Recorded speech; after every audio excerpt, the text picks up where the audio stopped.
All right. Thanks for joining me. Episode 6 of GBG, Green Bay Greg. You know what? I didn't start off this episode with any intro music, any intro poetry. You know why? I didn't feel like it. Deal with it. There's one thing you've probably learned in the previous 5 episodes of this show. Kind of do what I want when I want. You know what? Love it or leave it. I really don't care. I might listen to some comments or read some comments and play them back. I really don't know. I haven't decided yet. Anyway, thanks for joining me on whether you're on the RTF Sports Network, on our website, Twist Sports Talk, Facebook, watching me live, maybe. You know what? I appreciate it anyway. Once again, Green Bay Greg coming at you, one of the hosts of Twist, The Weekend Sports Talk, with my boys, Mike on the mic, and Matt, Benzi's Bit. Both also on the RTS Sports Network. We play all those also on YouTube, on Facebook. Got some live broadcasts on that. What else we on? We're on Twist. They're on Twitter. I have Twitter, I think. I have a couple of different Twitter accounts. I get the little notification on my phone that says I get, tweeted or retweeted or something. Those guys, Matt and Mike, are in a competition. See who can get the most followers. Personally, I think that's like joining a fraternity in college. It's like you got to pay for friends. Don't really care. You know what? For Mike's the one who puts all this stuff out there. Mike's the straw that stirs the drink. I cook the meal. Mike serves it to everyone else. So anyway, speaking of those guys, in every episode of the show, I've been pretty good about, talking about something that deals with the three of us and, all of us on Twist and, okay, we broke down the NFC. Okay. So we me and the boys we'll talk about something. I usually break down something. Sometimes I rip on them. They've been doing some great episodes on their shows. Like I said, Mike on the mic and Benzi's Bit. The funny thing that those guys each have segments for. Mike on his show, Mike on the mic, will talk about a food. Usually it's a snack food, maybe it's a candy, and Matt will kind of endorse or give his review on a restaurant that he ate at. Here's the thing. Both those guys are doing, whether you call it a diet, whether you call it intermittent fasting, they are kicking ass, getting down to, what they feel their target weight is. The reason why I don't do anything like that on my show is because if I explain to anybody in detail what I ate, when I ate, and how much of it I ate, I wouldn't have any friends. Nobody would talk to me, and I would probably have death threats against me. I have not grown out of teenage metabolism, and I'm 44 years old. I still wear the same size pants I did when I was 18. Deal with it. So if I explain to you guys what I eat, well, first of all, there'd be a cardiologist following me around at all times looking to make some money. I'm a walking angioplasty waiting to happen. But it is what it is. So, we're just going to have some fun today. I do really appreciate those guys and, what they do on their show, how they break down fun things like that. I think Mike did like a different flavor, different style of Twix candy earlier today, whenever he did his show.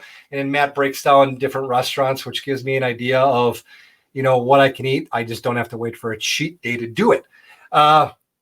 So first thing I want to get into, like we do every week on this show, is our sports talkers, kind of what's going on in the world of sports. What's talking about athletes, talking about teams. The first thing I wanted to get into is Jamal Adams, safety for the Jets in his third year, going into his fourth year, still on his rookie contract, is demanding a trade. Now, we talked about it on Twist. He's demanding a trade to one of seven different teams. And of those 7 different teams, you can guess how many of them were either in the playoffs last year or are strong contenders to be in the playoffs this year. If your number that you guessed was 7, you are correct. Yeah, you know what, Jamal Adams? Here's the thing, and let me let you know a little secret. Nobody cares. Your veteran teammates and the veteran players in the league decided to create this quote unquote rookie salary cap because they were sick of players like you coming into the league, signing contracts where you're getting $60-70 million in signing bonuses and huge contracts. And, the top 10-15 picks in the draft were all, getting more than a lot of really established veterans. So they established this rookie salary cap. And if you're a first-round draft pick, the team has an option to keep you for a fifth year on this contract. In other words, you want a big contract, you got to earn it.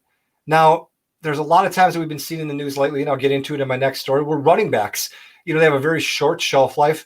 So there's a lot of times where these guys are looking at it and saying, hey, I want my money now.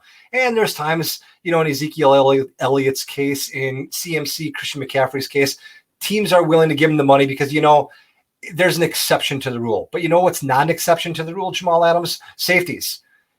Sorry, you're not going to get that huge money. And are they going to trade you? I'm sure they'll listen to the phone. I'm sure they'll pick up the phone if it rings. But for the love of God, you're not in the driver's seat on this one, buddy. You're just going to have to deal with it.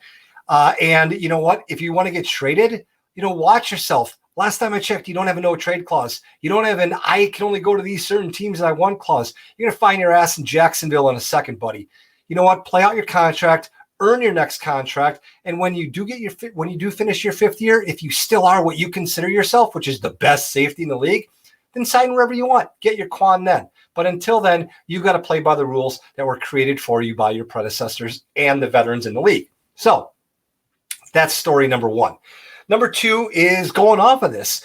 Dalvin Cook is, demanding more money from the Vikings, wanting to get out of his guaranteed for next year $1.3 million. You know what? This is the interesting thing because he is a running back.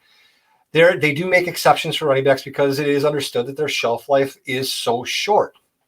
In his case, it's just a matter of bad timing, dude. Yes, I'm a Packer fan, if you can tell by the background in the room here. You can tell by the nickname. By the way, I am thinking about trademarking the name Green Bay Greg. Might as well make a little money on it. My point is, you're kind of late to the party, dude. Mike and the Mike made a great comment. He said, you're walking into the bank after the bank's closed.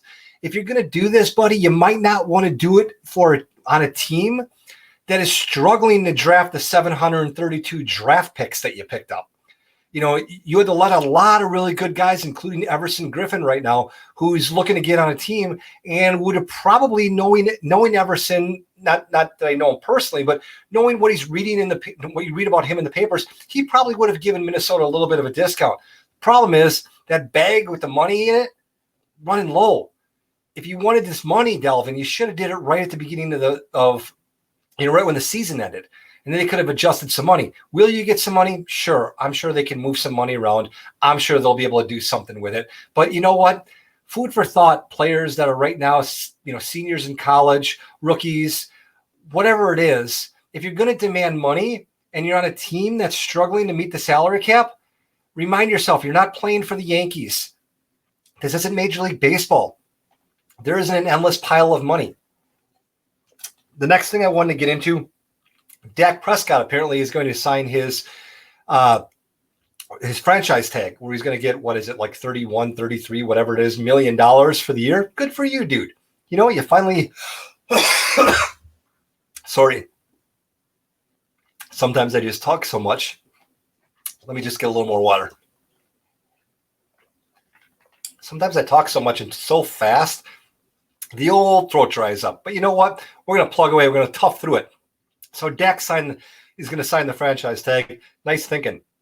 No matter what happens with COVID or unrest or anything that's going on, whether they start listening to Dr. Fauci and start putting players in bubbles or they just say F it, whatever it is, at least your money's guaranteed. Fight another fight. $31 million is generational money for anyone who doesn't have the letters QB attached to their name on a score sheet. So it's good money. Take it while you can. Good for you. So the next story I wanted to get into in the sports talkers is golf. With some sports coming back, some sports aren't yet. Gives us sports fans an opportunity to kind of focus on one sport. I know that, my dad happens to be a big golf fan, loves watching it on TV. I'm a big golf fan. But in full honesty, if I don't know who's in it, you might have my attention for an hour. If I know who's in, who's in contention, who's looking to win on a Saturday and a Sunday, I'm going to watch it more. Webb Simpson ended up winning this past week, but the story to watch really when you look at it over the past couple of weeks is Bryson DeChambeau. I don't want to say came out of nowhere. I heard of him last year, but by no means is he a top 10 golfer. And this year he's finishing in the top 10 in contention, usually on Saturdays and Sundays. But watching that guy is ripped. It's like watching Happy Gilmore without the attitude. Guy's got legs for arms, just ripped, and he just drives the living crap out of the ball. It's fun to watch, and he's doing well. So in this day and age where we're kind of getting sports kind of spoon-fed to us like we're a child, little by little, you know what? Find a story to watch that's interesting. Okay, so what I was really trying to do with my show today is be a little more lighthearted before I got into this. Last night during the NASCAR race in Talladega, which was suspended and will go on Monday afternoon at Talladega because of weather, someone noticed a noose. Yeah, I said it, a noose. In Bubba Wallace's garage, the 43 car, also the only African-American driver in NASCAR. And I'm going to stay positive to start off with. What I'm going to get into right away is that Bubba Wallace is a class act. I do not pretend to be a NASCAR fan. I don't pretend to know the drivers, but I'll tell you what, I am a huge Bubba Wallace fan. You know, I wish he was playing a sport that had jerseys because I'd buy one, and I'm not a jersey guy. He is a class freaking act. If you're a parent and you look at your kids and they're emulating, you know, some pro athlete, you know, there's a lot of people you can look up to. He is one of them. This guy is a class act. Every time there's a camera in front of him and a microphone in front of him, he says and does the right thing. Now, for the guy, whoever it is, and they'll find you, whoever it is, I got one message for you. Don't be a fucking coward. You did it. Okay, great. That's how you feel. You're entitled to your opinion. Put your goddamn address on, you know, Facebook, on Twitter, whatever it is. You're so proud of what you did. Let's let some Southern justice take care of you. You know, quit speaking on, you know, behind closed doors, behind, you know, the shadows. You're so damn proud of your Confederate pride, your rebel pride. Put it out there. Give your name. Give your address. Let's see what happens to you, you freaking coward. You know, I am getting really sick and tired of racist assholes going out and hiding behind the curtains. Yeah, you post your message. You're trolling. You're doing whatever. Stick your neck out there. You a big man. I'm not tough. I'm not tough at all. I don't fight. I don't claim to be a fighter. You know what I also don't do? Make racist freaking comments and put nooses in the lockers in the garages of African-American drivers who are nothing but a class act. So you want to be a big shot? You want to stand up for your rebel pride and put your money where your mouth is, Daddy-O. You know, I'm getting sick of this. You know, if you have your opinion, I'm the first one that says if you have your opinion, stick to it. Everyone's entitled to your opinion. You're also entitled to the consequences. And I have a feeling that if you put your name to what you did by putting that noose out there, the consequences you're going to face is a boot up your ass. You know what? I'd love to see it. For the love of God, freaking pussy. I know Mike right now. I know that Mike from Mike on the Mic is laughing his ass off because I really don't swear. You know, not just on our show Twist, not just on this one, but there's sometimes when I just get freaking fired up. And this is one of those times. Bubba Wallace, you know what? Speaking on behalf of one white guy, and you know what? Probably 99.9999% of all white people, you're a class act. You're a good guy. And I applaud you. And you have another fan in me, and I'm sure that you're gaining more and more fans all across the country and the world every day. You know, I know when my kid grows up, I look and I have a million different people that he can look up to. You're on that list. So, moving on. Ugh. All right, let's go. Let's move it on. Okay. So, now for the GBG moment of Zen. Last night I got the opportunity. Actually, I recorded it, watched it a little this morning. The ESPN ESPY Awards. This year was different. It's for those of you who might not be familiar.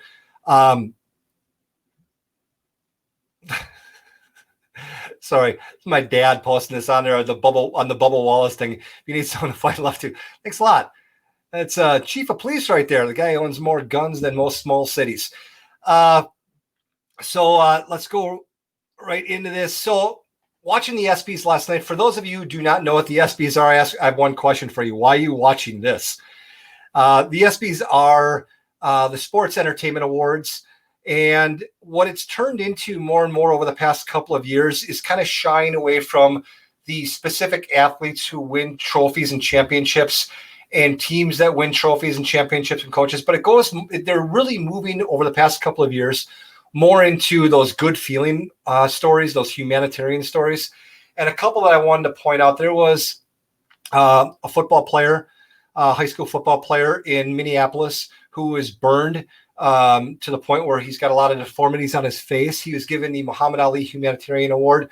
Good for him. It was a great story to see. I might be off on the award. Kevin Love was given the Arthur Ashe Award for his stance and his not really stance, but the way he was willing to come out and talk about mental health issues and how he deals with a lot of stress and anxiety issues, and how all he did was really just write a letter and then stick to it. And I give him a lot of credit for that, because in professional sports locker rooms, there is that mantra that you got to be tough, no crying, no emotions. And Kevin Love really let his emotions out a few years ago, back in 2017. I talked about it on my show, but he did get the recognition that he deserves. The one I wanted to talk about really was Layla Ali, daughter of Muhammad Ali, presented through, whether it was Skype or StreamYard or Zoom or whatever they were doing, presented the Muhammad Ali Humanitarian Award to Nelson Cruz for all the stuff that he did in his neighborhood and his community in the Dominican Republic, buying buses, really helping out the community. And what was really touching about that was Nelson Cruz and how he overcome with emotion he was. And it was really cool to see, because you can tell that it meant a lot to him. It wasn't just an athlete going up there saying, hey, thank you, I want to thank God, I want to thank my family. He was overcome with emotion, and I watched it over and over again. It was a good 30 seconds where he really couldn't come up with thoughts, words. And it was really cool to see. It was a really humble moment by a really good baseball player who's got a lot of on-the-field accomplishments. And now off the field, as you can tell, this is probably as big, if not bigger than any of that when it comes to his accomplishments. So moving on, I want to go outside the arena. Last week, Sunday, they showed on ESPN's 30 for 30, they showed Long Gone Summer, which was the story of Mark McGwire and Sammy Sosa in the summer of '98. Now, a little background on this. This was when I was in college, and me and two of my buddies had a summer job where we traveled around the Midwest doing construction work. It was a 3-man crew. We were living in hotels. And for most of the summer, fortunately, we spent it in suburbs of Chicago. And this is before the internet, before, Wi-Fi and hotel rooms. So me and my friend Bob would run down when we wake up in the morning, run down the lobby, grab the USA Today, see who hit a homer. Was it McGwire? Was it Sosa? For a while there, was it Griffey? He kind of dropped off that pace, but it was really cool to relive that. And it was really cool to see, especially Mark McGwire, not especially because he ended up winning it, because he was more open in this interview about his use of steroids. I'll use this phrase a lot, just serve me the meal. Don't tell me how it's made. Baseball, you needed something to happen to your sport to gain its popularity. It kind of, after the strike of '94 lockout, when they didn't have a World Series, it started to come back a little bit a year or two after, when Cal Ripken broke Lou Gehrig's record for consecutive games. But it really came back in the summer of '98 when McGwire and Sosa went after the home run chase. You got your fans back. And now you're criticizing these guys for taking steroids. You know what? I love brats. I don't need to know how they're made. I don't care if these guys took steroids. You know what? In baseball, either should you. You didn't have a testing policy in place. If you had a testing policy in place, then they broke the rules. All they really did was take advantage of the fact that you didn't have a rule in place. So you know what? Like I said, Sammy Sosa still skirts around the issue, still talks about everyone else was doing it. Mark McGwire was really open about it. And I give him a lot of credit for that, because it was cool of him. He was a man to do that. So I'm going to move on a little bit before we close out this show. My challenge for the week. On my show, over the past couple of weeks, and even earlier in this episode, I get pretty serious. I talk about a lot of stuff that really pulls at the emotional strings, the most emotional heartstrings. My challenge for this week is to find something lighthearted in something going on in your life, but keep it appropriate. In other words, don't talk about COVID to someone who might have a relative who's living in an assisted living center, because those people are more susceptible and more at risk. Don't talk about, don't make jokes about civil unrest at all, but find stuff to be lighthearted about. Find something to smile about. Find something to be in a good mood about. On Twist, the Week in Sports Talk, me and the boys broke down about who we would take on our football team, fantasy football draft with superheroes. Now, full disclosure, I had a consultant that I had to hire for my team. He's my 9-year-old son, Connor, needed his advice. Then after I told him who was on my team, and his response was, Dad, how come they let you pick your 5 guys first? Because my team is so amazing. But we had a lot of fun with it. Matt, on the other hand, obviously does not watch superhero movies or pick up comic books, because his first pick wasn't even a superhero. He was a super villain. Mike, mimicked a lot of my picks. I went Superman. He went Supergirl. I went Wonder Woman. He went Vision. Interesting thought. If we're going to have to pick who had the best team, obviously it was mine. I mean, I got a bunch of gods on my team. And those guys, one of the guys, I think it was Matt, took Spider-Man. How worthwhile is Spider-Man on your football team unless there's, buildings on the sidelines and light poles in the middle of the field? What's he going to cling those webs to, dude? Come on, you're better than that. Well, maybe you're not. But anyway, my point to that whole thing is find something to joke around about. Find something to be lighthearted about this week. There's enough going on in this world that's way too serious. But you know what? We can all find an opportunity to smile. And, that's all I got for this week. I really enjoyed doing this. I enjoy your time. Hopefully, once again, this was the best 23 minutes of your week. If it wasn't, well, you must have had a pretty exciting week. So until next week, take it easy. Have a great week. God bless. And GBG out.